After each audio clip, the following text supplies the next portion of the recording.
Hello everyone. Special academy में आप सभी का स्वागत है।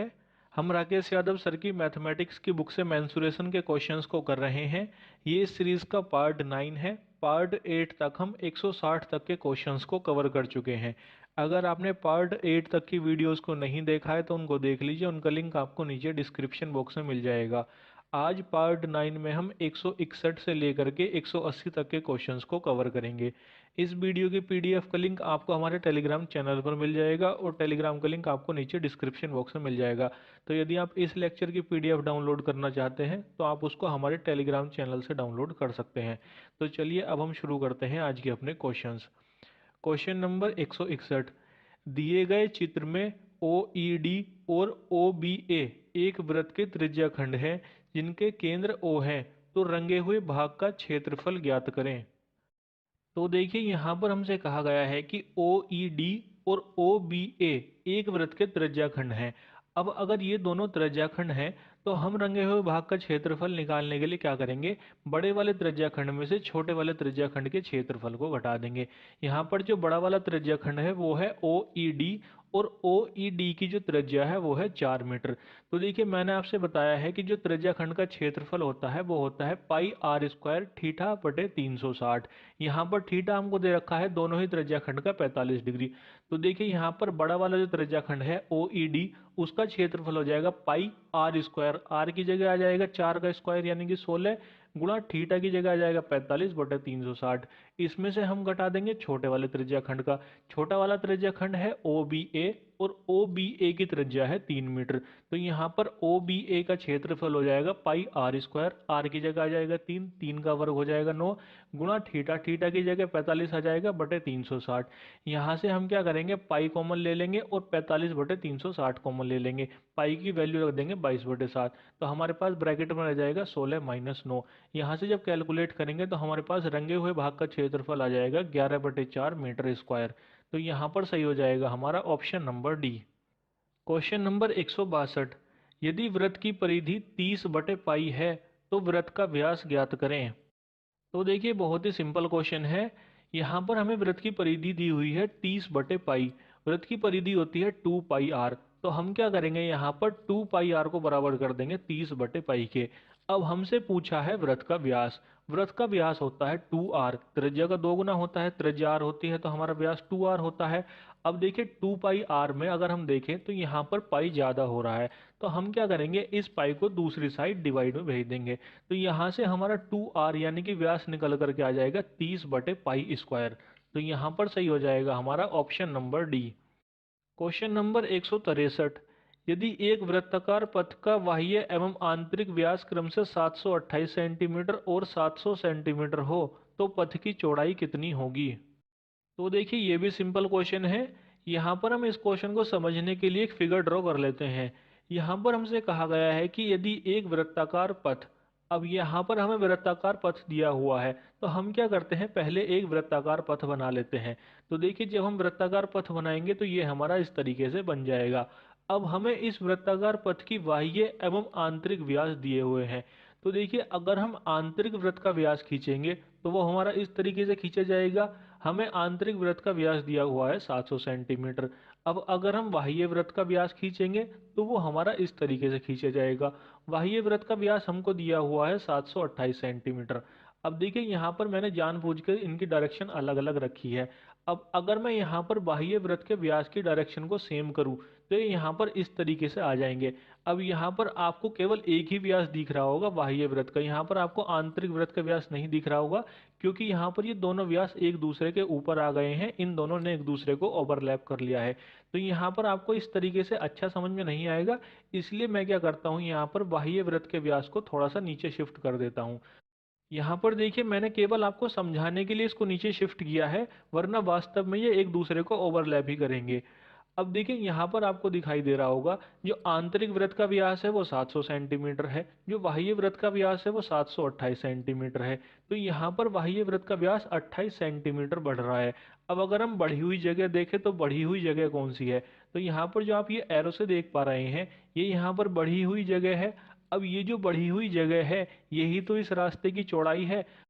तो ये जो यहाँ पर बाह्य वृत्त की त्रिज्या 28 सेंटीमीटर ज़्यादा है, ये यहाँ पर वृत्त में दो जगह ऐड हो रही है। हमें बतानी है रास्ते की चौड़ाई, तो रास्ते की चौड़ाई तो हम एक साइड से ही काउंट करेंगे, तो हम क्या करेंगे, इसको कर देंगे आधा। तो यहाँ पर हमारे रास्ते की चौड़ाई आ जाएगी 14 सेंटीमीटर। अगर आप देखिए इसको व्यास से नहीं समझ पाते हैं तो आप इसको त्रिज्या से भी निकाल सकते हैं। त्रिज्या से निकालने के लिए आपको क्या करना पड़ेगा, आपको जो आंतरिक वृत्त की त्रिज्या है 700 सेंटीमीटर, इसको आधा कर देंगे 300 सेंटीमीटर, और जो बाह्य वृत्त की त्रिज्या है 728 सेंटीमीटर, ये बढ़ करके आ जाएगी आपकी 364 सेंटीमीटर। तो वहां से अगर आप 364 में से 350 घटाएंगे तो भी आपके रास्ते की चौड़ाई 14 सेंटीमीटर आ जाएगी। या फिर अगर आपको व्यास में ही काउंट करना है तो हमें पता है व्यास त्रिज्या का दोगुना होता है, तो यहाँ पर हम 728 में से 700 घटाएंगे, हमारे पास आ जाएगा 28 सेंटीमीटर, उसको हम 2 से डिवाइड कर देंगे। तो इस तरीके से हम रास्ते की चौड़ाई निकाल लेंगे। तो यहाँ पर हमारे रास्ते की चौड़ाई आ रही है 14 सेंटीमीटर। तो यहाँ पर सही हो जाएगा हमारा option number B. Question number 164। वृत्त बनाने के लिए मोड़ने पर तार की त्रिज्या 84 सेंटीमीटर होगी। यदि तार को वर्ग बनाने के लिए मोड़ा जाए तो वर्ग की एक भुजा की लंबाई कितनी होगी। तो देखिए यहाँ पर हमारे पास एक तार है, हमें पहले उस तार को वृत्त के रूप में मोड़ना है और फिर हमें उसको वर्ग के रूप में मोड़ना है। जब भी देखिए हम एक तार को एक आकृति से दूसरी आकृति में मोड़ते हैं तो मैंने आपसे बताया है उस कंडीशन में उन दोनों के जो परिमाप होते हैं वो बराबर होते हैं। तो यहाँ पर जो वृत्त का परिमाप होगा वो वर्ग के परिमाप के बराबर होगा। तो यहाँ पर हम क्या करते हैं, पहले वृत्त का परिमाप निकाल लेते हैं। यहाँ पर हमें वृत्त की त्रिज्या दी हुई है 84 सेंटीमीटर। तो देखिए इस टेबल से हमने पढ़ा है कि अगर हमारी त्रिज्या 7 होती है तो हमारी परिधि 44 होती है। अब हमारी त्रिज्या है 84, यानी कि वो 7 का 12 गुना है। तो यहाँ पर हमारी जो परिधि है 44, ये भी 12 गुना हो जाएगी। तो यहाँ पर हमारी वृत्त की परिधि हो जाएगी 12 गुणा 44। अब जितनी ये वृत्त की परिधि है उतनी ही वर्ग की परिधि भी हो जाएगी। वर्ग की परिधि या वर्ग का परिमाप होता है 4a, तो 4a बराबर हो जाएगा 12 गुणा 44। यहाँ से अगर हम वर्ग की भुजा निकालेंगे तो वो आ जाएगी हमारी 3 गुणा 44, यानी कि 132 सेंटीमीटर। तो यहाँ पर सही हो जाएगा हमारा option number C. Question number 165। एक वृत्त का क्षेत्रफल 384 पाई वर्ग सेंटीमीटर है, उसकी दीर्घतम जीवा की लंबाई सेंटीमीटर में कितनी है। यहाँ पर देखिए हमसे पूछी गई है दीर्घतम जीवा की लंबाई। दीर्घतम जीवा के बारे में जानने से पहले हम जान लेते हैं जीवा के बारे में। तो देखिए जब हमारा एक वृत्त बनता है, अब अगर उस वृत्त के अंदर हम वृत्त की परिधि पर किन्हीं भी दो बिंदुओं को लेकर के मिला देंगे, तो उन बिंदुओं को मिलाने से जो रेखा बनती है उस रेखा को हम जीवा कहते हैं। अब हमसे पूछी गई है दीर्घतम जीवा। तो देखिए किसी भी वृत्त में जो दीर्घतम जीवा होती है वो वृत्त का व्यास होता है। तो यहाँ पर हमसे वृत्त का व्यास सीधा सीधा ना पूछ करके दीर्घतम जीवा पूछा गया है। तो यहाँ पर हम दीर्घतम जीवा बताएं या वृत्त का व्यास बताएं, एक ही बात है। यहाँ पर हमें वृत्त का क्षेत्रफल दिया हुआ है 324 पाई। हमें पता है वृत्त का क्षेत्रफल होता है पाई आर स्क्वायर। तो यहाँ पर पाई आर स्क्वायर बराबर हो जाएगा 324 पाई के। तो यहाँ से आर की वैल्यू निकल करके आ जाएगी 18 सेंटीमीटर। अब हमसे पूछिए दीर्घतम जीवा। दीर्घतम जीवा यानी कि व्यास। व्यास होता है त्रिज्या का दोगुना। त्रिज्या आ चुकी है हमारे पास 18 सेंटीमीटर, तो यहाँ पर हमारा व्यास हो जाएगा 36 सेंटीमीटर। तो यहाँ पर सही हो जाएगा हमारा option number A. Question number 166। यदि एक त्रिभुज की परिधि 24 सेंटीमीटर और अंतःवृत्त की परिधि 44 सेंटीमीटर है तो त्रिभुज का क्षेत्रफल क्या है। ये देखिए एक बहुत ही सिंपल और एक बहुत ही अच्छा क्वेश्चन है। अगर आप इस क्वेश्चन को पहली बार खुद से सॉल्व करने की कोशिश करेंगे तो आप शायद इस क्वेश्चन को सॉल्व नहीं कर पाएंगे। यहाँ पर देखिए हम इस क्वेश्चन को किस तरह से सॉल्व करते हैं। यहाँ पर देखिए हमको दो चीज़ें दी हुई हैं, एक दिया हुआ है त्रिभुज और एक दिया हुआ है अंतःवृत्त। तो देखिए अगर आप इस टेबल में देखेंगे तो आपको केवल एक जगह ही क्षेत्रफल दिखाई दे रहा होगा, और वो क्षेत्रफल आपको दिखाई दे रहा होगा विषमबाहु त्रिभुज के अंतःवृत्त की त्रिज्या में। अगर हमें विषमबाहु त्रिभुज के अंतःवृत्त की त्रिज्या निकालनी होती है तो वो होती है क्षेत्रफल बटे अर्ध परिमाप। अभी तक तो हमने इस टेबल का यूज केवल अंतःवृत्त और बाह्यवृत्त की त्रिज्या निकालने के लिए किया है, लेकिन आज हम इस टेबल का उल्टा यूज करेंगे।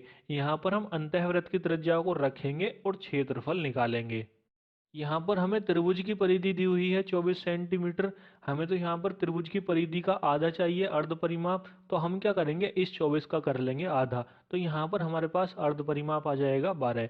इसके अलावा हमें अंतःवृत्त की परिधि दी हुई है 44 सेंटीमीटर। हमें यहाँ पर चाहिए अंतःवृत्त की त्रिज्या।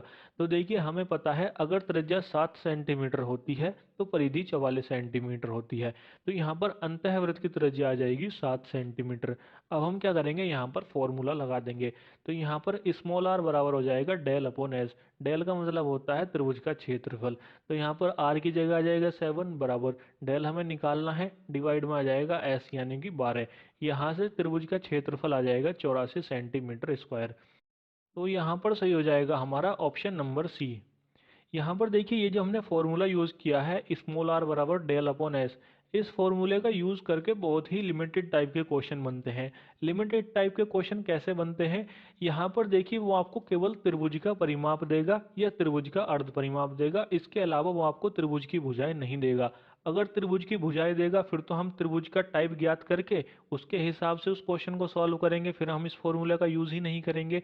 तो वो आपको यहाँ पर केवल त्रिभुज का परिमाप देगा या अर्ध परिमाप देगा। इसके अलावा अंतःवृत्त आता है, तो अंतःवृत्त के बारे में तीन ही चीज दे सकता है, या तो वो उसकी परिधि दे सकता है, या उसका क्षेत्रफल दे सकता है, या वो उसका व्यास दे सकता है। तो यहाँ पर इन तीनों में से कुछ भी दे तो हम वृत्त की त्रिज्या को आसानी से निकाल सकते हैं। तो यहाँ पर केवल यही टाइप हैं जो इस फॉर्मूले का यूज करके बन सकते हैं। यहाँ पर देखिए इस तरह का एक और क्वेश्चन है, क्वेश्चन नंबर 167। हम उसको भी यहाँ पर सॉल्व कर लेते हैं। यहाँ पर इस क्वेश्चन में हमसे कहा गया है कि एक त्रिभुज की अंतः त्रिज्या 6 सेंटीमीटर है और उसकी भुजाओं की लंबाई का योग 50 सेंटीमीटर है। त्रिभुज का क्षेत्रफल वर्ग सेंटीमीटर में कितना है। तो देखिए ये भी सेम क्वेश्चन है।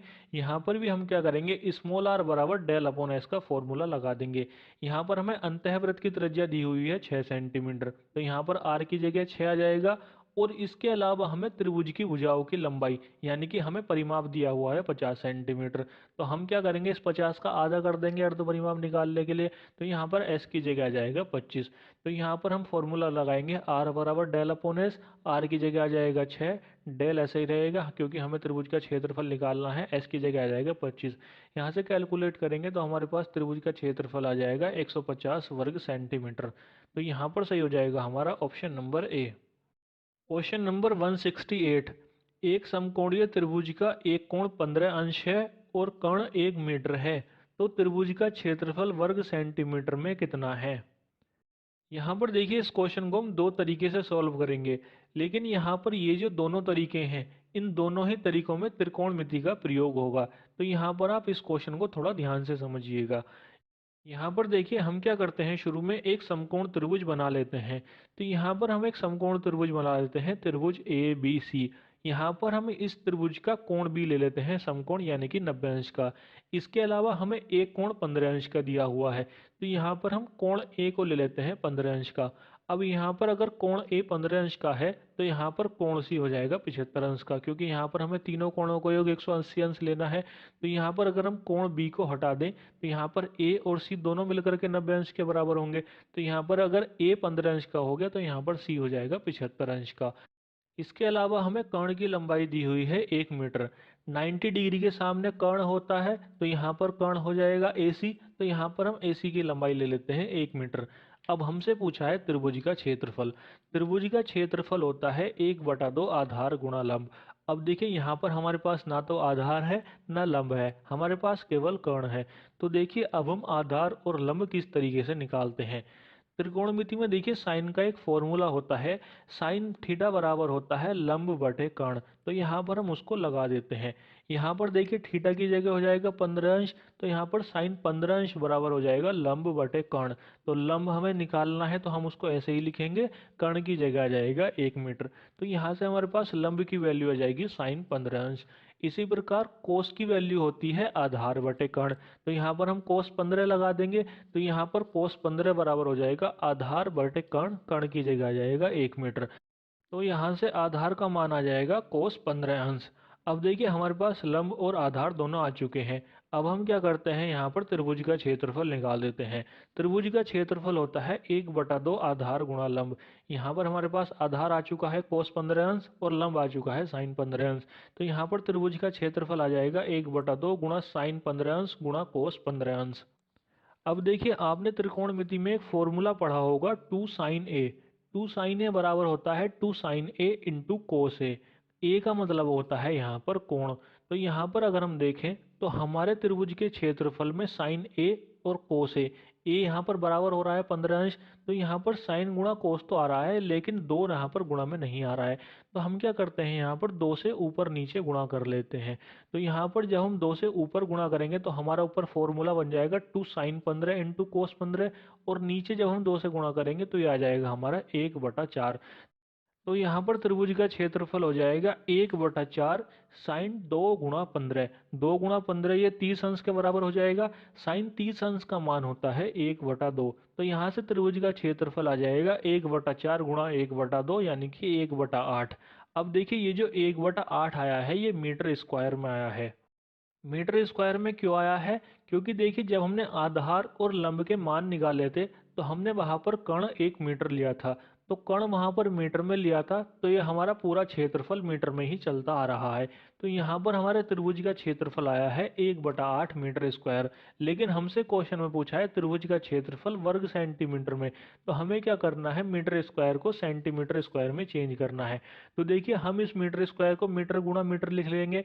अब हमें पता है 1 मीटर में होते हैं 100 सेंटीमीटर। तो यहाँ पर 1 मीटर की जगह आ जाएगा 100 सेंटीमीटर और दूसरे मीटर की जगह आ जाएगा 100 सेंटीमीटर। यहाँ से कैलकुलेट करेंगे तो हमारे पास त्रिभुज का क्षेत्रफल आ जाएगा 1250 सेंटीमीटर स्क्वायर। अब देखिए, ये तो है इस क्वेश्चन को सॉल्व करने का एक तरीका। अब हम सॉल्व करते हैं इस क्वेश्चन को दूसरे तरीके से। यहाँ पर देखिए, हम फिर से एक समकोण त्रिभुज बना लेते हैं, त्रिभुज ए बी सी। हम इस समकोण त्रिभुज का कोण बी ले लेते हैं 90 अंश का, कोण ए ले लेते हैं 15 अंश का, और कोण सी ले लेते हैं 75 अंश का। अब देखिए, यहाँ पर हमें निकालना है त्रिभुज का क्षेत्रफल। त्रिभुज का क्षेत्रफल निकालने का फॉर्मूला होता है 1/2 आधार गुणा लंब। तो यहाँ पर हमें आधार और लंब निकालना है। समकोण त्रिभुज में देखिए, जब हम ट्रिग्नोमेट्री का यूज करते हैं तो ट्रिग्नोमेट्री में एक ही फॉर्मूला आता है जिसमें आधार और लंब का यूज होता है, और वो फॉर्मूला होता है हमारा tan का। tan बराबर होता है लंब बटे आधार।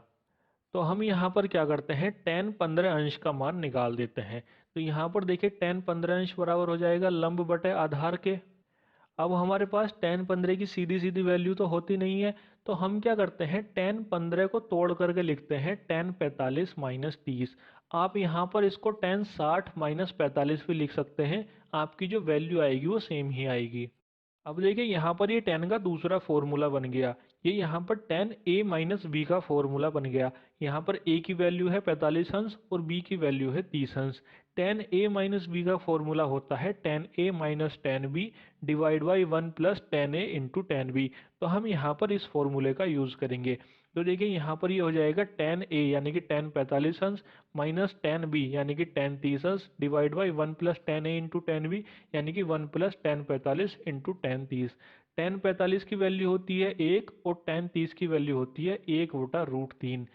यहाँ पर जब हम वैल्यूज रख करके एलसीएम लेकर के कैलकुलेट करेंगे तो हमारे पास tan 15 अंश की वैल्यू आ जाएगी √3 माइनस 1/√3 प्लस 1।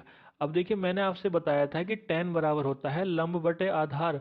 अब यहाँ पर ये जो √3 माइनस 1 आया है ये हमारे पास आ चुका है लंब, और ये जो √3 प्लस 1 आया है डिवाइड में ये आया है हमारे पास आधार। तो हम क्या करते हैं, इसको त्रिभुज के लंब और आधार में लिख देते हैं। तो यहाँ पर लंब हो जाएगा √3 माइनस 1 और आधार हो जाएगा √3 प्लस 1। अब देखिए, हमारे पास लंब और आधार आ चुके हैं, लेकिन क्वेश्चन में हमको दिया हुआ है कर्ण। तो यहाँ पर हम क्या करते हैं, लंब और आधार की मदद से कर्ण निकाल लेते हैं। हमें पता है कर्ण का स्क्वायर बराबर होता है लंब का स्क्वायर प्लस आधार का स्क्वायर। तो यहाँ पर AC स्क्वायर बराबर हो जाएगा आधार। आधार है हमारा √3 प्लस 1, तो यहाँ पर √3 प्लस 1 का होल स्क्वायर हो जाएगा। तो ये आ जाएगा हमारा 3 + 1 + 2 √3। इसके अलावा हमें करना है लंब का वर्ग। लंब है हमारा √3 - 1, तो यहाँ पर √3 - 1 का भी होल स्क्वायर हो जाएगा। तो ये आ जाएगा हमारा 3 + 1 - 2 √3। यहाँ पर 2 √3 से 2 √3 कट जाएगा। बाकी को जब हम ऐड करेंगे तो ये आ जाएगा हमारा 8। तो यहाँ पर हमारे कर्ण का स्क्वायर बराबर हो जाएगा 8 के। तो यहाँ से जब हम कर्ण निकालेंगे तो ये आ जाएगा हमारा 2 √2। तो यहाँ पर हम कर्ण को भी लिख लेते हैं। अब देखिए 15 अंश के लिए समकोण त्रिभुज की ये जो वैल्यूज आई हैं, आधार हमारा आया है √3 + 1, लंब हमारा आया है √3 - 1 और कर्ण आया है 2 √2। ये वैल्यूज आपको याद रखनी है। इन वैल्यूज की हेल्प से ट्रिग्नोमेट्री में हाइट एंड डिस्टेंस में बहुत सारे क्वेश्चन सॉल्व होंगे, तो ये वैल्यू आपको ऐसे ही याद रखनी है। अब देखिए हम देखते हैं अपना क्वेश्चन। हमसे क्वेश्चन में कहा गया है कि एक समकोणीय त्रिभुज का एक कोण 15 अंश है और कर्ण 1 मीटर है। त्रिभुज का क्षेत्रफल वर्ग सेंटीमीटर में कितना है। अब देखिए अगर 15 अंश कोण है और अगर आपको ये तीनों वैल्यूज पता होती कि हमारा 15 अंश के लिए आधार होता है √3 + 1, लंब होता है √3 - 1 और कर्ण होता है 2 √2, तो आपका ये क्वेश्चन यहाँ से सॉल्व होना शुरू हो जाता। अब देखिए हम यहाँ पर क्या करते हैं, कर्ण, आधार और लंब को लिख लेते हैं। हमारा कर्ण है 2 √2, आधार है √3 + 1 और लंब है यहाँ पर √3 - 1। अब हमें क्वेश्चन में कर्ण दिया हुआ है 1 मीटर। तो यहाँ पर हम क्या करते हैं, इन तीनों को यानी कि कर्ण, आधार और लंब तीनों को 2 √2 से डिवाइड कर देते हैं। तो यहाँ पर जब हम डिवाइड करेंगे तो हमारा कर्ण आ जाएगा 1, आधार आ जाएगा हमारा √3 + 1 डिवाइड बाई 2 √2 और हमारा लंब आ जाएगा √3 - 1 डिवाइड बाई 2 √2। अब देखिए यहाँ पर हमारे पास आधार और लंब आ चुका है, तो हम यहाँ पर इस त्रिभुज का क्षेत्रफल निकाल देंगे। त्रिभुज का क्षेत्रफल होता है 1/2 आधार गुणा लंब। तो यहाँ पर ये आ जाएगा हमारा 1/2। आधार की जगह आ जाएगा √3 + 1 डिवाइड बाई 2 √2। इसी प्रकार लंब की जगह आ जाएगा √3 - 1 डिवाइड बाई 2 √2। अब देखिए ये जो √3 + 1 और √3 - 1 है, हमारे पास एक फॉर्मूला होता है a² - b²। a² - b² बराबर होता है a+b और a-b।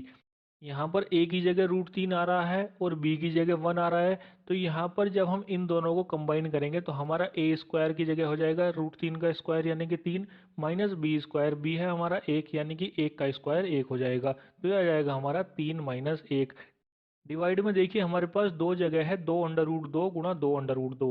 तो यहाँ पर 2 और 2 तो पूरे पूरे आए हुए हैं, लेकिन ये जो √2 गुणा √2 है, तो जब हम रूट रूट की 2 बारी गुणा करते हैं तो इनका रूट हट जाएगा। तो यहाँ पर √2 गुणा √2 बराबर हो जाएगा 2 के। यहाँ से जब हम कैलकुलेट करेंगे तो हमारे पास त्रिभुज का क्षेत्रफल आ जाएगा 1/8 मीटर स्क्वायर। अब ये हमारा मीटर स्क्वायर में है, हमें इसको चेंज करना है सेंटीमीटर में। तो 1 मीटर बराबर होता है 100 सेंटीमीटर के। तो ये आ जाएगा हमारा 1/8 गुणा 100 सेंटीमीटर गुणा 100 सेंटीमीटर। इसको जब हम कैलकुलेट करेंगे तो ये आ जाएगा हमारा 1250 सेंटीमीटर स्क्वायर। तो यहाँ पर सही हो जाएगा हमारा option number B. Question number 169। एक समकोणीय त्रिभुज के परिकेंद्र की स्थिति क्या है। यहाँ पर देखिए हमको दो शब्द दिए हुए हैं। पहला शब्द है अधिक कोणीय त्रिभुज और दूसरा शब्द है परिकेंद्र। यहाँ पर हम इन दोनों शब्दों के बारे में बात कर लेते हैं। देखिए कोणों के हिसाब से त्रिभुज होते हैं तीन प्रकार के। एक होते हैं न्यून कोण त्रिभुज, दूसरा होता है समकोण त्रिभुज और तीसरा होता है अधिक कोण त्रिभुज। सबसे पहले बात करते हैं न्यून कोण त्रिभुज के बारे में। तो देखिए न्यून कोण त्रिभुज एक ऐसा त्रिभुज होता है जिसके तीनों कोण 90 डिग्री से छोटे होते हैं। यहाँ पर 90 डिग्री के बराबर भी नहीं होने चाहिए, क्योंकि अगर 90 डिग्री के बराबर हुए तो वो एक समकोण त्रिभुज हो जाएगा। तो यहाँ पर न्यून कोण त्रिभुज के तीनों कोण 90 डिग्री से छोटे होते हैं। अब हम देखते हैं समकोण त्रिभुज। समकोण त्रिभुज के बारे में हमने पढ़ा है, जिसका एक कोण 90 डिग्री का होता है उसको हम समकोण त्रिभुज कहते हैं। अब हम बात करते हैं अधिक कोण त्रिभुज के बारे में। तो अधिक कोण त्रिभुज एक ऐसा त्रिभुज होता है जिसका कोई एक कोण 90 डिग्री से ज़्यादा होता है। यहाँ पर 90 डिग्री के बराबर भी नहीं होता है, वो 90 डिग्री से ज़्यादा होता है। तो यहाँ पर ये कोणों के हिसाब से तीन प्रकार के त्रिभुज होते हैं। अब हम बात करते हैं त्रिभुज के परिकेंद्र के बारे में। तो देखिए त्रिभुज का परिकेंद्र वह बिंदु होता है जिस बिंदु से त्रिभुज के तीनों शीर्षों को टच करता हुआ एक वृत्त बनाया जा सके।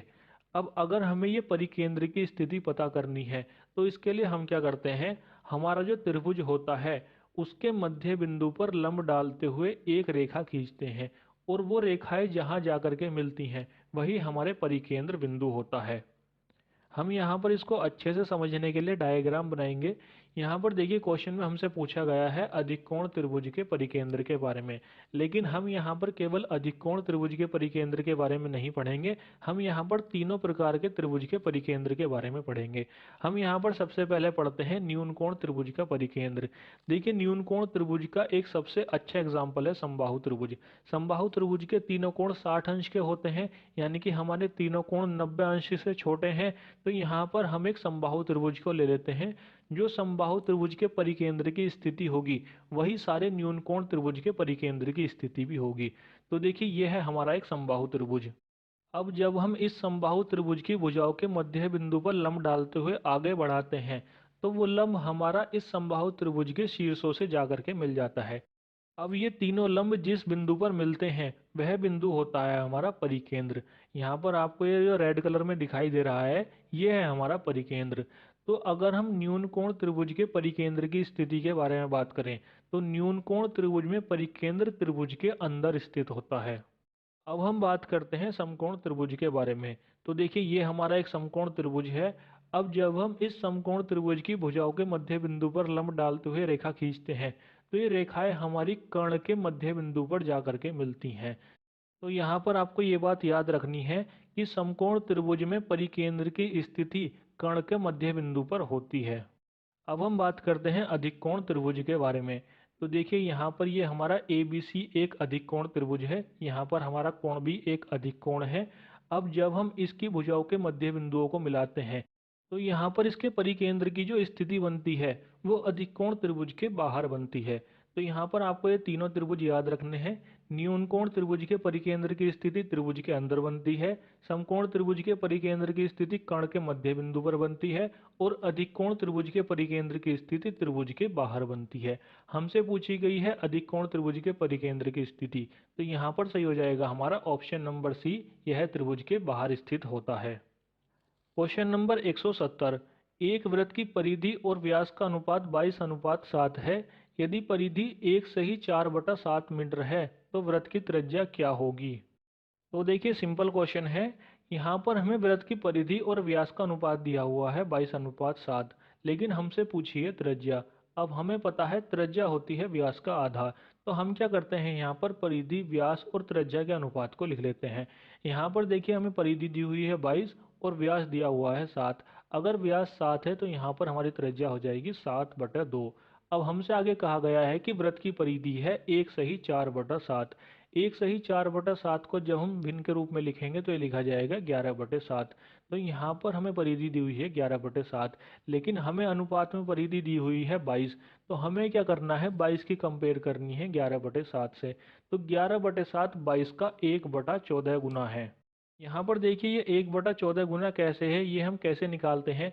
मान लीजिए परिधि हमको 22 दी हुई है और आगे हमको परिधि दे देता 44। तो हम 22 और 44 के कंपेयर कैसे करते, फिर आप यहाँ पर तुरंत बता देते कि 44 22 का 2 गुना है। लेकिन 2 गुना तो है, लेकिन ये आपने निकाला कैसे है, आपने क्या किया 44 को 22 से डिवाइड कर दिया। इसी प्रकार से आपको क्या करना है, यहाँ पर ये जो 11/7 है, इस 11/7 को आपको 22 से डिवाइड करना है। तो ये आ जाएगा हमारा 11/7 गुणा 22। यहाँ पर 11 से 22 कट जाएगा 2 बार, ये आ जाएगा 1/7 गुणा 2 यानी कि 1/14। तो यहाँ पर आपको क्या करना होता है, जो आपको नीचे वैल्यू है इसको ऊपर वाली वैल्यू से डिवाइड करना होता है। तो यहाँ पर ये आ जाएगा हमारा 1/14 गुना। हमसे पूछिए व्रत की त्रिज्या, व्रत की त्रिज्या है हमारी 60/2। तो हमें इस 7/2 का भी 1/14 गुना करना है। तो जब हम इसकी गुणा 1/14 से करते हैं तो हमारे पास वृत्त की त्रिज्या आ जाएगी 1/4 मीटर। तो यहाँ पर सही हो जाएगा हमारा option number A. Question number 171। ऐसे वृत्त का क्षेत्रफल क्या होगा जिसकी त्रिज्या 4 वर्ग इकाई क्षेत्रफल वाले वर्ग की विकर्ण के बराबर हो? यहाँ पर देखिए हमसे वृत्त का क्षेत्रफल पूछा है, लेकिन हमें उस वृत्त की जो त्रिज्या दी हुई है उसके बारे में हमसे कहा गया है कि वो एक ऐसे वर्ग के विकर्ण के बराबर है जिसका क्षेत्रफल 4 वर्ग इकाई है। अब देखिए अगर वर्ग का क्षेत्रफल 4 वर्ग इकाई है तो यहाँ पर हमारे वर्ग की भुजा आ जाएगी 2 इकाई। अब अगर वर्ग की भुजा 2 इकाई है तो वर्ग का जो विकर्ण होता है वो होता है भुजा का रूट 2 गुना। तो यहाँ पर हमारा डायगोनल हो जाएगा 2 रूट 2। अब यहाँ पर जितना वर्ग का विकर्ण है उतनी ही वृत्त की त्रिज्या है, तो यहाँ पर r बराबर हो जाएगा 2√2। अब हमसे पूछा है वृत्त का क्षेत्रफल। वृत्त का क्षेत्रफल होता है पाई आर स्क्वायर। यहाँ पर पाई को हम ऐसे ही रखेंगे क्योंकि हमारे सारे आंसर्स में पाई है। r की जगह आ जाएगा 2√2 का स्क्वायर। जब हम इसका स्क्वायर करेंगे तो यहाँ पर क्षेत्रफल आ जाएगा 8 पाई। तो यहाँ पर सही हो जाएगा हमारा option number B. Question number 172। एक समचतुर्भुज के विकर्ण क्रम से 32 सेंटीमीटर तथा 24 सेंटीमीटर है, तो समचतुर्भुज का परिमाप है। यहाँ पर देखिए हमसे समचतुर्भुज का परिमाप पूछा गया है, लेकिन हमने अभी तक समचतुर्भुज के बारे में कुछ भी नहीं पढ़ा है, तो हम यहाँ पर पहले समचतुर्भुज के बारे में पढ़ लेते हैं। देखिए जब हमने मेंसुरेशन टॉपिक स्टार्ट किया था तो हमने वहाँ पर क्वेश्चन नंबर 1 में वर्ग के बारे में पढ़ा था। हमने वर्ग के बारे में पढ़ा था कि वर्ग की चारों भुजाएं बराबर होती हैं और वर्ग के चारों कोण 90 अंश के बराबर होते हैं। यहाँ पर अगर मैं एक वर्ग बनाऊँ ABCD, तो अगर ये एक वर्ग है तो इसकी चारों भुजाएं बराबर होंगी और इसके चारों कोण यानी कि कोण A, कोण B, कोण C और कोण D, ये चारों कोण 90 अंश के होंगे। अब ये तो होता है एक वर्ग। अब अगर हम इस वर्ग को फोर्स लगा करके थोड़ा सा तिरछा कर दें, हम इसको ऐसा कर दें, तो हम इसको कहेंगे समचतुर्भुज। तो समचतुर्भुज की भी चारों भुजाएं बराबर होती हैं, लेकिन समचतुर्भुज के जो चारों कोण होते हैं वो 90 अंश के नहीं होते हैं। समचतुर्भुज के जो कोण होते हैं वो कोई ज़्यादा हो जाता है और कोई कम हो जाता है। तो अगर इस प्रकार का एक चतुर्भुज है तो हम उसको कहेंगे समचतुर्भुज। अब हम सबसे शुरू में बात करते हैं समचतुर्भुज के परिमाप के बारे में। तो जैसा कि आपको यहाँ पर दिखाई दे रहा है, यहाँ पर एक भुजा a के बराबर है और चारों भुजाएं बराबर हैं, तो यहाँ पर इसका परिमाप हो जाएगा 4a के बराबर। तो समचतुर्भुज का परिमाप होता है 4a। अब हम बात करते हैं समचतुर्भुज के कोणों के बारे में। तो देखिए समचतुर्भुज के जो आमने सामने के कोण होते हैं वो आपस में बराबर होते हैं। यानी कि यहाँ पर कोण A बराबर हो जाएगा कोण C के और कोण B बराबर हो जाएगा कोण D के। इसके अलावा समचतुर्भुज के दो क्रमागत कोणों का योग 180 अंश होता है। यानी कि कोण A प्लस कोण B बराबर होगा 180 अंश, कोण B प्लस कोण C बराबर होगा 180 अंश, कोण C प्लस कोण D बराबर होगा 180 अंश और कोण D प्लस कोण A बराबर होगा 180 अंश। इसको हम कंबाइन रूप में इस तरह से लिख लेंगे। अब देखिए ये तो हुई कोणों की बात। अब हम क्या करते हैं, इस समचतुर्भुज के विकर्ण को मिला देते हैं। हम यहाँ पर A और C को मिला देते हैं और B और D को मिला देते हैं। अब देखिए अगर हम वर्ग के विकर्ण के बारे में बात करें तो वर्ग के विकर्ण के बारे में हमने तीन चीज़ें पढ़ी हैं। पहली चीज़ ये पढ़ी है कि वर्ग के विकर्ण आपस में बराबर होते हैं। दूसरी बात ये पढ़ी है कि वर्ग के विकर्ण एक दूसरे को बराबर बराबर भाग में काटते हैं। और तीसरी बात ये पढ़ी है कि वर्ग के विकर्ण एक दूसरे को 90 डिग्री के एंगल पर काटते हैं। अब समचतुर्भुज में अगर हम बात करें तो यहाँ पर इन तीन में से दो कंडीशन अप्लाई होती हैं। तो यहाँ पर अगर हम सबसे पहले ये देखें कि कौन सी कंडीशन अप्लाई नहीं होती है, तो देखिए हमने यहाँ पर ये जो विकर्ण खींचे हैं AC और BD, तो समचतुर्भुज के जो विकर्ण होते हैं ये आपस में बराबर नहीं होते हैं। यानी कि यहाँ पर AC बराबर नहीं है BD के। अगर हम यहाँ पर विकर्ण को इंग्लिश में डायगोनल बोले तो यहाँ पर हम ये कहेंगे कि D1 बराबर नहीं है D2 के। अब देखिए ये बराबर तो नहीं है, लेकिन ये एक दूसरे को समद्विभाजित भी करेंगे, यानी कि बराबर बराबर भागों में भी काटेंगे और यहाँ पर ये एक दूसरे पर लंब भी होंगे। यानी कि हम यहाँ पर ये कह सकते हैं कि D1 लंब होगा D2 पर या D2 लंब होगा D1 पर। इसके अलावा यहाँ पर ये एक काम और करते हैं, ये जो विकर्ण होते हैं ये कोणों को समद्विभाजित करते हैं। यानी कि यहाँ पर ये जो विकर्ण AC है ये कोण A और कोण C को बराबर बराबर भागों में डिवाइड करता है। और ये जो यहाँ पर BD विकर्ण है ये कोण B और कोण D को दो बराबर बराबर भागों में डिवाइड करता है। अब ये तो हुई विकर्ण की बात। अब यहाँ पर आपको चार त्रिभुज दिखाई दे रहे होंगे जो कि इन विकर्णों को खींचने से बने हैं। यहाँ पर एक त्रिभुज आपको दिखाई दे रहा होगा त्रिभुज AOB, दूसरा त्रिभुज आपको दिखाई दे रहा होगा त्रिभुज BOC, तीसरा त्रिभुज आपको दिखाई दे रहा होगा त्रिभुज COD और चौथा त्रिभुज है यहाँ पर AOD। ये जो चारों त्रिभुज होते हैं इन चारों त्रिभुजों के जो क्षेत्रफल होते हैं वो आपस में बराबर होते हैं। और यहाँ पर ये जो एक त्रिभुज होता है इसका जो क्षेत्रफल होता है वो इस समचतुर्भुज के क्षेत्रफल का 1/4 होता है। तो हम इसको यहाँ पर ऐसे लिख सकते हैं कि त्रिभुज AOB बराबर होगा त्रिभुज BOC, ये बराबर होगा त्रिभुज COD, ये बराबर है त्रिभुज AOD और ये बराबर है 1/4 चतुर्भुज ABCD। अब हम बात करते हैं समचतुर्भुज के क्षेत्रफल के बारे में। देखिए, समचतुर्भुज के क्षेत्रफल के 3 फॉर्मूला होते हैं। पहला फॉर्मूला होता है आधार गुणा लंब। हमने त्रिभुज के जो क्षेत्रफल का फॉर्मूला पढ़ा है वो पढ़ा है 1/2 आधार गुणा लंब। अब समचतुर्भुज के क्षेत्रफल में 1/2 नहीं होता है, ये होता है आधार गुणा लंब। तो इन दोनों को याद रखना, कंफ्यूज मत होना इनके बीच में। इसके अलावा समचतुर्भुज के क्षेत्रफल का दूसरा फॉर्मूला होता है a² sin थीटा, और तीसरा फॉर्मूला होता है 1/2 d1 गुणा d2, यानी कि दोनों विकर्णों की गुणा का आधा। अब ये तो बात हुई समचतुर्भुज के क्षेत्रफल के बारे में।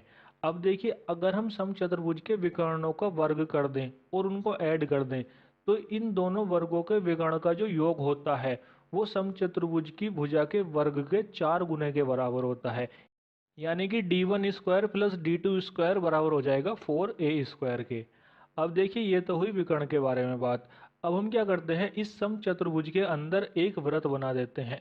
अगर हम इसके अंदर एक वृत्त बनाते हैं तो उस वृत्त की जो त्रिज्या होगी वो होती है d1 गुणा d2 बटे 4a। इसके अलावा देखिए, हमें समचतुर्भुज के बारे में दो बातें और जाननी है। देखिए, ये हमारा एक समचतुर्भुज है ए बी सी डी। अब हम क्या करते हैं, इसका जो आधार ए बी है इससे डी सी भुजा पर कहीं भी एक बिंदु ले लेते हैं और एक त्रिभुज बना देते हैं। अब ये जो हमारा एक त्रिभुज बना है इसका जो क्षेत्रफल होगा वो इस समचतुर्भुज ए बी सी डी के क्षेत्रफल का आधा होगा। आधा क्यों होगा, हम यहाँ पर इसको भी जान लेते हैं। देखिए, ये जो हमारा समचतुर्भुज है ए बी सी डी, इसका जो क्षेत्रफल होगा वो होगा आधार गुणा लंब, हमने भी पीछे देखा है। अब हम बात करते हैं इस त्रिभुज के बारे में। तो देखिए, इस त्रिभुज का जो आधार है तो आधार तो ए बी के ही बराबर है, लेकिन अगर हम ये सिद्ध कर दें कि इसकी जो ऊंचाई है वो समचतुर्भुज की ऊंचाई के ही बराबर है, तो यहाँ पर हमारा ये फॉर्मूला वेरीफाई हो जाएगा। देखिए, हमारे पास एक प्रमेय होती है कि अगर दो समांतर रेखाओं के बीच में एक ही आधार से हम कितने भी त्रिभुज बनाएं तो उन त्रिभुजों का जो क्षेत्रफल होता है वो आपस में बराबर होता है। बराबर इसलिए होता है क्योंकि इनका जो आधार है, आधार तो सेम ही है, लेकिन अगर ये समांतर रेखाओं के बीच में है तो इनकी जो ऊंचाई होगी ऊंचाई भी सेम ही होगी। तो यही सेम बात हमारी अप्लाई होती है इस समचतुर्भुज पर। तो यहाँ पर ये जो त्रिभुज है हमारा, इस त्रिभुज का आधार तो ए बी है और समचतुर्भुज का आधार भी ए बी है, और समचतुर्भुज और त्रिभुज की जो ऊंचाई है वो ए बी और सी डी भुजाओं के मध्य में ही है। तो इनकी जो ऊंचाई है तो ऊंचाई भी बराबर ही होगी। तो यहाँ पर जो त्रिभुज का क्षेत्रफल है वो समचतुर्भुज ए बी सी डी के क्षेत्रफल का आधा ही होगा। इसके अलावा देखिए, हम समचतुर्भुज के बारे में एक बात और जान लेते हैं। हमसे कभी कभी ये पूछा जाता है कि अगर हम समचतुर्भुज की भुजाओं के मध्य बिंदुओं को मिला दें तो हमें कौन सी ज्यामिति की आकृति मिलेगी।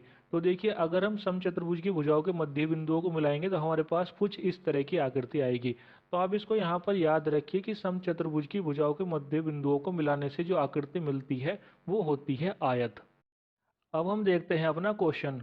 क्वेश्चन नंबर 172 में हमसे कहा गया है कि एक समचतुर्भुज के विकर्ण क्रम से 32 सेंटीमीटर तथा 24 सेंटीमीटर हैं, तो समचतुर्भुज का परिमाप है। यहाँ पर देखिए, इस क्वेश्चन को हम दो तरीके से सॉल्व करेंगे। एक तो सॉल्व करेंगे फॉर्मूले से और दूसरा सॉल्व करेंगे इसको डायग्राम बना करके। हमने अभी पीछे एक फॉर्मूला पढ़ा है d1² प्लस d2² बराबर 4a²। यहाँ पर हमको पहला विकर्ण दिया हुआ है 32 सेंटीमीटर, 32 का स्क्वायर होता है 1024, और दूसरा विकर्ण दिया हुआ है 24 सेंटीमीटर, 24 का वर्ग होता है 576। तो हमारे पास इक्वेशन आ जाएगी 1024 प्लस 576 बराबर 4a²। 1024 और 576 को जोड़ेंगे तो हमारे पास आ जाएगा 1600। 1600 को जब हम 4 से डिवाइड करेंगे तो हमारे पास a² बराबर आ जाएगा 400। जब हम दोनों साइड का वर्गमूल लेंगे तो हमारे पास समचतुर्भुज की भुजा आ जाएगी 20 सेंटीमीटर। हमसे पूछा है परिमाप, हमने समचतुर्भुज का परिमाप पढ़ा है 4a, तो यहाँ पर समचतुर्भुज का परिमाप आ जाएगा 80 सेंटीमीटर। अब देखिए, ये तो हमने सॉल्व किया है फॉर्मूले से। अब हम इसको सॉल्व करते हैं डायग्राम बना करके। यहाँ पर देखिए, हम क्या करते हैं, एक समचतुर्भुज बना लेते हैं ए बी सी डी। अब हम क्या करते हैं, इसके विकर्ण को खींच लेते हैं। अब हमने पढ़ा है कि समचतुर्भुज के जो विकर्ण होते हैं वे एक दूसरे को समद्विभाजित करते हैं, यानी कि दो बराबर भागों में बांटते हैं। तो जो यहाँ पर विकर्ण 32 सेंटीमीटर का है ये 16 सेंटीमीटर और 16 सेंटीमीटर में डिवाइड हो जाएगा, और ये जो विकर्ण हमारा 24 सेंटीमीटर का है ये 12 सेंटीमीटर और 12 सेंटीमीटर में डिवाइड हो जाएगा। अब देखिए हमने यहाँ पर ये भी पढ़ा है कि समचतुर्भुज के जो विकर्ण होते हैं ये एक दूसरे को 90 डिग्री के एंगल पर काटते हैं, यानी कि यहाँ पर ये जो कोण ओ है ये हमारा 90 डिग्री का होता है। अब यहाँ पर हम क्या करते हैं, थोड़ी देर के लिए त्रिभुज ए ओ बी को लेते हैं, बाकी सारी आकृति को हटा देते हैं। अब यहाँ पर देखिए ए ओ की लंबाई है 16 सेंटीमीटर के बराबर, बी ओ की लंबाई है 12 सेंटीमीटर के बराबर, और ये जो हमारा कोण ओ है ये हमारा 90 डिग्री का है। अगर हमारा कोण ओ 90 डिग्री का है तो ये जो हमारा त्रिभुज है ये हमारा एक समकोण त्रिभुज है, और यहाँ पर ए बी जो भुजा है ये हमारा हो जाएगी कर्ण के बराबर। अब देखिए मैंने आपको एक ट्रिपलेट बताया है 3 4 5। अब ये जो 3 4 5 का ट्रिपलेट है हम इसका करते हैं 4 गुना। तो जब हम 3 का 4 गुना करते हैं तो हमारे पास आ जाता है 12। जब हम 4 का 4 गुना करते हैं तो हमारे पास आ जाता है 16। तो जब हम 5 का 4 गुना करेंगे तो हमारे पास कर्ण जो कि है ए बी के बराबर ये आ जाएगा हमारा 20 सेंटीमीटर के बराबर। अब देखिए त्रिभुज ए ओ बी के लिए ए बी तो कर्ण है, लेकिन समचतुर्भुज ए बी सी डी के लिए ये एक भुजा है। अब हमारे पास एक भुजा की लंबाई आ रही है 20 सेंटीमीटर। हमसे पूछा है परिमाप, परिमाप होता है 4a। तो यहाँ पर 20 की जब हम 4 से गुणा करेंगे तो हमारे पास समचतुर्भुज का परिमाप आ जाएगा 80 सेंटीमीटर। तो यहाँ पर सही हो जाएगा हमारा option number A. Question number 173। एक समचतुर्भुज का परिमाप 40 सेंटीमीटर है। यदि दोनों विकर्णों में से एक की लंबाई 12 सेंटीमीटर है तो दूसरे विकर्ण की लंबाई क्या है। तो देखिए ये भी सेम क्वेश्चन ही है। यहाँ पर भी हम इसको पहले फॉर्मूले से सॉल्व करेंगे और फिर हम इसको बाद में डायग्राम से सॉल्व करेंगे। हमने देखिए फॉर्मूला पढ़ा है d1 square plus dt square बराबर 4a। यहाँ पर हमको एक विकर्ण की लंबाई दे रखी है 12 सेंटीमीटर। 12 का जब हम वर्ग करेंगे तो हमारे पास एक विकर्ण का वर्ग आ जाएगा 144। तो 144 प्लस dt स्क्वायर बराबर 4a स्क्वायर। ए होती है समचतुर्भुज की भुजा। हमें समचतुर्भुज का परिमाप दिया हुआ है 40 सेंटीमीटर। समचतुर्भुज का परिमाप होता है 4a। तो 4a बराबर हो जाएगा 40 के, यानी कि समचतुर्भुज की भुजा आ जाएगी 10। 10 का जब हम वर्ग करेंगे तो वो आ जाएगा हमारे पास 100। अब हम यहाँ पर 4 और 100 की गुणा करेंगे तो हमारे पास आ जाएगा 400। 144 को दूसरी साइड ले जाएंगे तो 400 में से 144 को घटाएंगे तो ये रह जाएगा हमारे पास 256। तो यहाँ पर d2 स्क्वायर बराबर रह जाएगा 256। जब हम दोनों साइड का वर्गमूल लेंगे तो हमारे पास दूसरे विकर्ण की लंबाई आ जाएगी 16 सेंटीमीटर। अब हम इसको सॉल्व करते हैं डायग्राम बना करके। हम क्या करते हैं, एक समचतुर्भुज बना लेते हैं ए बी सी डी। अब हमें इसके विकर्ण दिए हुए हैं तो हम इसके विकर्ण खींच लेते हैं। अब हमें इसके एक विकर्ण की लंबाई दी हुई है 12 सेंटीमीटर। अब हमें पता है विकर्ण एक दूसरे को समद्विभाजित करते हैं, तो हम इसको 6 सेंटीमीटर और 6 सेंटीमीटर लिख लेते हैं। इसके अलावा हमें परिमाप दिया हुआ है 40 सेंटीमीटर। अगर परिमाप 40 सेंटीमीटर है तो समचतुर्भुज की भुजा हो जाएगी 10 सेंटीमीटर के बराबर। अब देखिए हम यहाँ पर फिर से त्रिभुज ए ओ बी लेंगे। त्रिभुज ए ओ बी में हमारा कोण ओ 90 डिग्री का है, तो हमारा त्रिभुज ए ओ बी एक समकोण त्रिभुज हो जाएगा। और कोण ओ के सामने की जो भुजा है ए बी ये हमारा हो जाएगा कर्ण। अब देखिए हम फिर से अपना ट्रिपलेट 3 4 5 ले लेते हैं। 3 का जब हम दुगना करते हैं तो हमारे पास आ रहा है 6 सेंटीमीटर। 4 को हम छोड़ देते हैं, हम सबसे बड़ी भुजा लेते हैं कर्ण। कर्ण हमारे ट्रिपलेट में आता है 5 और यहाँ पर आ रहा है 10, यानी कि ये भी हमारा 2 गुना आ रहा है। तो हमारी जो ए ओ भुजा है ये हमारी हो जाएगी 4 का दुगुना यानी कि 8 सेंटीमीटर। यहाँ पर ये जो तीनों भुजाएं हैं ये 3 4 5 की दोगुनी हो रही हैं, 6 8 10। अब देखिए अगर ए ओ हमारा 8 सेंटीमीटर है तो हमारा ओ सी भी 8 सेंटीमीटर के बराबर होगा, क्योंकि समचतुर्भुज के विकर्ण एक दूसरे को समद्विभाजित करते हैं। तो यहाँ पर अगर हम दूसरे विकर्ण की कुल लंबाई देखें यानी कि ए सी की, तो वो हो जाएगी हमारी 8 प्लस 8 यानी कि 16 सेंटीमीटर के बराबर। तो यहाँ पर सही हो जाएगा हमारा option number C. Question number 174। एक समचतुर्भुज का परिमाप 40 मीटर है और उसकी ऊंचाई 5 मीटर है, तो इसका क्षेत्रफल क्या है। तो देखिए बहुत ही सिंपल क्वेश्चन है। हमने समचतुर्भुज का क्षेत्रफल पढ़ा है आधार गुणा लंब। यहाँ पर हमें लंब या ऊंचाई दे रखी है 5 मीटर, हमें आधार नहीं पता है। तो देखिए समचतुर्भुज का जो आधार होता है वो होती है समचतुर्भुज की भुजा। यहाँ पर हमको परिमाप दिया हुआ है 40, तो यहाँ पर समचतुर्भुज की भुजा हो जाएगी 10। तो यहाँ पर क्षेत्रफल हो जाएगा हमारा 10 गुणा 5 यानी कि 50 मीटर स्क्वायर। तो यहाँ पर सही हो जाएगा हमारा option number B. Question number 175। किसी समचतुर्भुज का क्षेत्रफल 150 सेंटीमीटर स्क्वायर तथा एक विकर्ण की लंबाई 10 सेंटीमीटर है। दूसरे विकर्ण की लंबाई ज्ञात करें। तो देखिए बहुत ही सिंपल क्वेश्चन है। हमने समचतुर्भुज के क्षेत्रफल का एक फॉर्मूला पढ़ा है 1/2 d1 गुणा d2। हम यहाँ पर इस फॉर्मूले को लगाएंगे तो यहाँ पर 1/2 d1 गुणा d2 बराबर हो जाएगा क्षेत्रफल के। तो यहाँ पर हमें एक विकर्ण की लंबाई दी हुई है 10 सेंटीमीटर, तो ये आ जाएगा हमारा 1/2 गुणा 10 गुणा d2 बराबर क्षेत्रफल। क्षेत्रफल है हमारे पास 150। यहाँ से जब कैलकुलेट करेंगे तो हमारे पास दूसरे विकर्ण की लंबाई आ जाएगी 30 सेंटीमीटर। तो यहाँ पर सही हो जाएगा हमारा option number B. Question number 176। दो √3 भुजा वाले षष्ठभुज का क्षेत्रफल ज्ञात करें। यहाँ पर देखिए पहले तो आप इस क्वेश्चन को ही सही कर लीजिए। इस क्वेश्चन में षष्ठभुज की जगह समषष्ठभुज शब्द का प्रयोग होगा। अगर आप इसको इंग्लिश में देखेंगे तो इंग्लिश में लिखा हुआ है रेगुलर हेक्सागोन, तो रेगुलर को हम हिंदी में बोलते हैं सम। अब देखिए यहाँ पर बात हुई है षष्ठभुज की। अभी तक हमने षष्ठभुज के बारे में कुछ भी नहीं पढ़ा है, तो हम पहले यहाँ पर षष्ठभुज के बारे में पढ़ लेते हैं। सबसे पहले बात करते हैं षष्ठभुज की परिभाषा की। तो देखिए यहाँ पर परिभाषा लिखी हुई है कि 6 भुजाओं से घिरी बंद आकृति वाले बहुभुज को षष्ठभुज या षटभुज कहते हैं। इसके सभी 6 अंतःकोणों का योग 720 डिग्री होता है। जिस षटभुज की सभी भुजाएं और सभी कोण समान हो उसे समषटभुज कहते हैं। इस परिभाषा से देखिए हमें 3 बातें पढ़नी है। सबसे पहली तो ये कि घिरी बंद आकृति का क्या मतलब है। दूसरी बात ये कि षटभुज के सभी अंतःकोणों का योग 720 डिग्री कैसे होता है। और तीसरी बात ये कि समषटभुज बनाने के लिए सभी भुजाओं के साथ साथ सभी कोणों का समान होना जरूरी क्यों है। यहाँ पर देखिए हम पहले एक षटभुज बनाते हैं।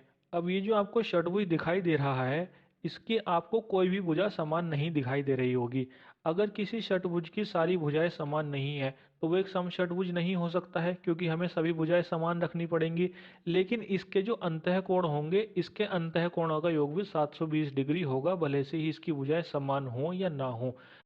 अब देखिए हम इस आकृति को समषटभुज नहीं कह रहे हैं, क्योंकि इसकी सभी भुजाएं समान नहीं हैं। तो हम क्या करते हैं, एक दूसरी आकृति बना लेते हैं जिसकी सभी भुजाएं समान हो। तो देखिए हमारी आकृति कुछ इस तरह की बनती है। यहाँ पर आपको इस आकृति के 6 कोने दिखाई दे रहे होंगे।